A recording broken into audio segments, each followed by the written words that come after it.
اور میری مائیں بہنیں جو مجھ سے حلقہ بیت میں ہیں، مجھ سے ایک بات اکثر طور پہ، پرسوں بھی ایک خاتون کا میسج آیا، استاد جی بچے کہنا نہیں مانتے، میں بچوں کو سمجھاتی ہوں، نافرمان بنتے جا رہے ہیں، میرے سامنے اونچا بولتے ہیں، اپنے ابا کے سامنے اونچا بولتے ہیں، کیا کریں؟ میں نے کہا بچے تو بچے ہیں نا، وہ تو غلطی کریں گے، مجھے لگتا ہے ان میں آپ بڑوں کا قصور ہے۔ کیا قصور ہے؟ میں نے کہا آپ بچوں کو سمجھاتی ہوں، اس دن گلاس توڑ دیا، میں نے بیٹھ کے سمجھایا بیٹا یہ گلاس توڑنے والا نہیں ہوتا، خواہ مخواہ سے مہمانوں کے آگے تو نے گلاس توڑ دیا۔ بیٹی میری چل کے آ رہی تھی، اس کے ہاتھ سے جگ گر گیا، میں نے کہا اندھی ہے دیکھ نہیں سکتی، تو اس سے جگ گر گیا، خیال کیا کر، اب مہمانوں کے سامنے ناک کٹوا دیے۔ میں نے کہا میں سمجھ گیا ہوں، یہی تو آپ دوائی کی جگہ ان کو بیمار کر رہی ہیں۔ کیوں؟ میں نے کہا سمجھانے کا وقت یہ نہیں ہے جب غلطی کرے فوراً سمجھا دو، یہ وقت نہیں ہے، اس کے لیے کوئی خاص وقت ہوتا ہے۔ وہ کیا ہے؟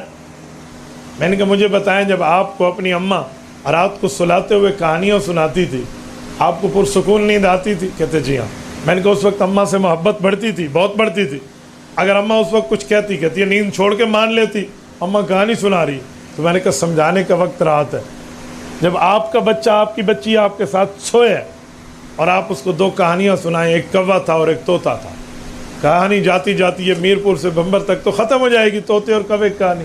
جب ختم ہو جائے پھر اس کو 2 باتیں سمجھانا کہ بیٹا جگ بڑے مضبوطی سے پکڑتے ہیں، آج آپ نے جگ پکڑا، جگ آپ کے ہاتھ سے گر گیا، وہ 4 ٹکڑے ہو گیا، کانچ کا جگ تھا، میں نے جان بوجھ کے اس وقت نہیں بتایا تاکہ آپ کی مہمانوں کے سامنے بےزتی نہ ہو، لیکن آئندہ خیال کرنا۔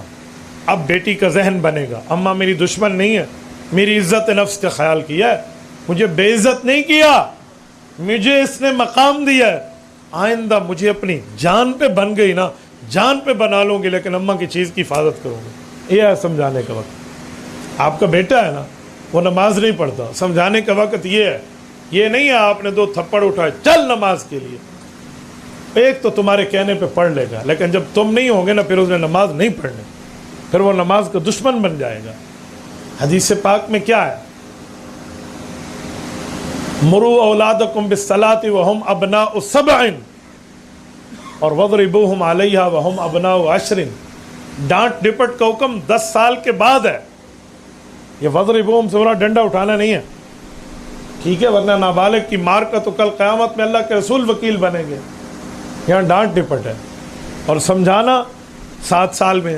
یہ 7 سے 10، یہ 7 سال سے لے کر 10 سال کی عمر کا وہ زمانہ ہے جس زمانے میں بچے کی گروتھنگ ایج ہے، تو آپ اس زمانے میں اسے پیار سے سمجھائیں، پیار سے بتائیں، نصیحت کریں، برے اور اچھے کا فرق دلائیں، لیکن ایک اچھے ٹائم پر آپ کی اولاد آپ کا کہنا مانے گی۔ تو مجھے خاتون کہنے لگی یقیناً آپ نے ٹھیک بات کہی ہے، ہم جہاں غلطی کرتے ہیں وہاں پکڑ لیتے ہیں، چل دے مار 4.5 تو کام پورا ہو جاتا ہے۔ میں نے کہا یوں نہیں کرنا، ہم اپنے ہاتھوں سے اپنے بچوں کو خود بگاڑ رہے ہوتے ہیں۔